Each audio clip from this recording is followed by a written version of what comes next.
সরকার তো নাকে তেল দিয়ে ঘুমায়। কি করেছে এই পর্যন্ত 5 মাসের মধ্যে? এবার ডক্টর মোহাম্মদ ইউনূসকে 24 ঘন্টার আলটিমেটাম দিলেন বাংলাদেশ চলচ্চিত্র অভিনেতা ইলিয়াস কাঞ্চন।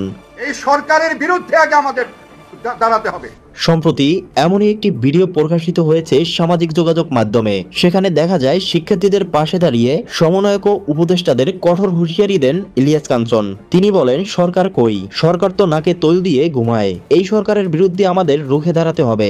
কি করেছে এ পর্যন্ত এই 5 মাসের মধ্যে? কই? সরকার তো নাকে তেল দিয়ে ঘুমায়। এই সরকারের বিরুদ্ধে আগে আমাদের দাঁড়াতে হবে। কি করেছে এই পর্যন্ত 5 মাসের মধ্যে? বলেন একটা ইনিশিয়েটিভের কথা বলেন যে উনি এই ইনিশিয়েটিভটা নিয়েছেন।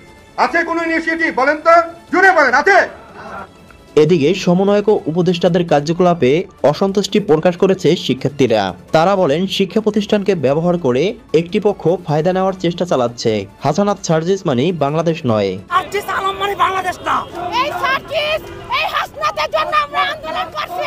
এই সার্জিস কেন আমাদের বিরোধিতা করলো? পুরো যৌক্তিক আন্দোলন রাজপথ ছাড়া কোনোভাবেই সফল হয় না। থেকে প্রায় 40 কোটি টাকার মতো উপদেষ্টারা খেয়েছে। হাসানাত সার্জিস এরা কিন্তু রক্তের সাথে বেমানি করছে।